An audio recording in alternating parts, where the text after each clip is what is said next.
Welcome back mga kaaldab. Ito na naman po ang inyong lingkod, si Mr. Destiny. Well, happy week sari po muna tayo mga kaaldab. Medyo, kumbaga late na pero sabi ko nga po sa inyo, may mga bagay-bagay po na mas maganda nga po natin ngayong balikan. Di po ba? Dahil nga po may update naman kay Mengay na sinasabi nga po mga kaaldab na meron nga pong magaganap. Di po ba? Ito naman po yung channel ni Mr. Destiny. 101% updated po tayo. Ano man po yung mga nababalitaan ninyo, pabor man o hindi at gusto nyo pong malaman, abay punta lang po kayo dito sa channel ni Mr. Destiny. Ito ngayon yung pinaka-latest post ni Mengay sa kanyang Instagram. So happy and excited to announce that we will be opening our new store in Bulacan. Be the first to experience McDonald's sample. Dito po yung sa Santa Maria, Bulacan. Iba po yan, San Del Monte, Bulacan, mga kaaldab. Na kung saan nga po, Barangay Bagong Buhay City.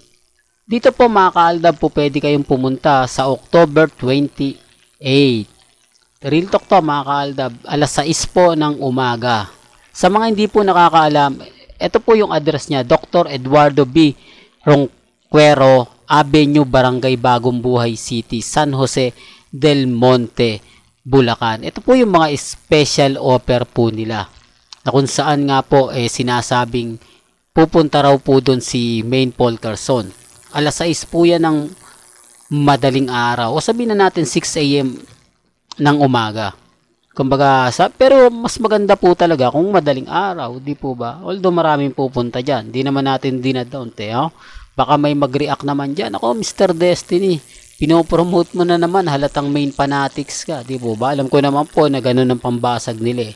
Alam ko naman po na yun ang sasabihin nila sa atin. Pero sabi ko nga po sa inyo, pabor man o hindi, di po ba? Pero hindi tayo sure kung pupunta dun si Mengay. Hindi tayo kumbaga 101% kasi alam nyo naman po si Mengay, di po ba, pabago-bago ng pabago-bago ng schedule. Eto mga kaaldab, remind ko lang po, naalala po natin, balikan natin yung kay Mengay. Ganitong oras din po mga kaaldab, yung nag-opening ang McDo ni Mengay sa Santa Maria, Bulacan. Naalala nyo po, ang haba po ng pila, grabe, no? Sabi ko nga po sa inyo mga kaaldab, may mga bagay-bagay nga po na bumabalik sa ating alaala yung mga ganitong update ni Mengay. At bakit nga po ba sa Twitter o mas pinili niya sa Twitter ito i-post kesa nga po sa Instagram? Position na naman yan, Mr. Destiny. Parang may gusto ka na namang ipahiwatig Parang gusto may laman na naman ang Ang dami pong komento rito, ang daming negative comment na sinasabing kahit daw po nasa Batangas sila, tatawirin daw po nila para lang mapuntahan ang bagong store ni Main Paul Carson. Ganyan daw po nila kalab. Grabe, no? Ito nga po yung pang-pitong branch na nga po ng pamilya Mendoza. Pero sabi ko nga po sa inyo, nagmamay-ari lang naman po nito. Walang iba kundi di po ba? Issue na naman yan. Mr. Destiny, well, hindi ko na itutuloy.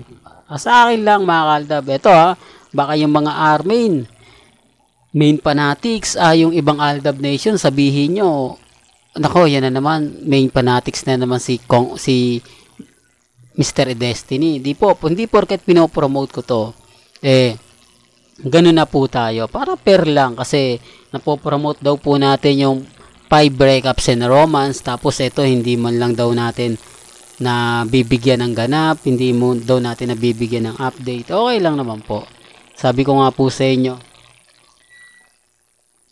kahit na hindi pabor, okay lang. Di po ba? Basta may nabalitaan po kayo na balita tungkol po kila Mengay, kay Alden, kay Congressman Spotted, pabor man o hindi, comment po kayo pag hindi ko po nakita, pag hindi ko siya nabasa o hindi ko siya na-update ngayong araw. Di po ba? Para lahat po tayo nakakaalam, para yung alam po ninyo, mai-share nyo po sa akin. Kumbaga yung mga kaganapan na hindi nyo po o nakita nyo lang napadaan sa wall ninyo, tapos hindi nyo nakita sa akin, pwede nyo pong i-comment yan. Although pagka nag-trending pagka trending, wag na po kayo mag-comment kasi kumbaga sa pool na natin yan. At syempre bago pa po kayo mag-comment, napanood nyo na at nabalitaan nyo na yung mga gusto nating ipahayag. Di po ba? Kaya nga po sa movie nila Heart Evangelista, T. Alden, kung ano man yan, kung teleserye, hindi pa po yan na pag-uusapan. O ibig kong sabihin, hindi pa po yan nagsisimula. Pinag-uusapan pero may posibilidad nga po na hindi pa rin po siya matuloy. May posibilidad na magbago yung pananaw kasi marami kasi nagsasabi na maraming schedule si Alden sa 2024. Marami namang ganap si Heart Evangelista. Di po ba? May kanya-kanyang pananaw. Sabi ko nga po sa inyo, may point mga kaaldab na kumbaga hindi talaga umaayon. Ibig kong sabihin, okay na, nakasetup na, pero yung schedule nga po nila, medyo hindi siya ganun. Hindi siya, alam nyo na mga kaaldab. Sabi ko nga po sa inyo, dito naman po sa channel ni Mr. Destiny, lahat ng mga nababalitaan ninyo, pabor man o hindi, updated po tayo. Tapos kay Sharon Cuneta, di po ba? Totoo naman po, magaling na artista si Sharon. No doubt po dyan mga kaaldab Kilalang kilala na yan ng mga panahon nila Robin Padilla, mahusay po talaga yan. Hindi natin po pwedeng sa walang kibo. Alam naman po ito ng mga mamis, no? Mga senior. Di po ba? Although yung generation ngayon, yung mga pumapasok pa lang ngayon, syempre kahit papaano, hindi na nila yan napapanood sa sinihan. Syempre tapos na kumbaga parang sa YouTube na lang nila mapapanood o kaya sa Netflix, di po ba? Pero yung talagang masasabi natin na 101%, talagang mapapaisip din po kayo. Di po ba? Sabi ko nga, may mga bagay-bagay nga po na mahirap nga pong ipaliwanag, mahirap magkomento, lalo na po pagdating sa social media. Di po ba? Kaya nga po kita nyo pag ako nagbibigay ng update, full yan. Kung ano yung trending na pinag-uusapan, kung ano yung viral na pinag-uusapan, hindi po tayo magpapahuli. Hindi po tayo magpapa-apekto, di po ba? Kaya nga po dito sa bagong branch ni Mengay, sa mga dadalo po, remind ko lang po, ulitin ko, pero hindi to promotion bahala po kayo kung pupunta kayo o hindi. Sa October 28 po ito.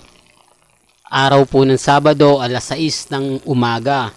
Sa mga hindi po alam tong lugar na to, ito po ay sa Eduardo B. Roquero Avenue, Barangay Bagong Buhay City, San Jose del Monte, Bulacan. Po ba? Hindi ko alam kung darating dito si Mengay Hindi ko alam kung pupunta. Basta sa akin po, kung ano lang yung update, kung ano lang yung latest, doon lang po tayo, Well, hanggang dito na lang po ang ating latest updates. Kaya kung gusto nyo pa po ng pinaka-latest at sariwang update, abay tutok lang po kayo dito sa channel ni Mr. Destiny para updated po kayo sa mga latest at sa mga bagong video po na ilalabas po natin maya-maya lang. Kaya kung bago ka lang sa channel na to at isa kang true blooded Aldab Nation na nagmamahal po kila Mengay at Isoy, tama po ang channel na pinuntahan mo. Kaya consider na po kitang bagong subscriber. At huwag mong kalimutang i-share ang mga video po natin sa mga mami, sa mga titas at sa mga senyor. Hanggang sa muli, salamat po sa panonood at pakikinig.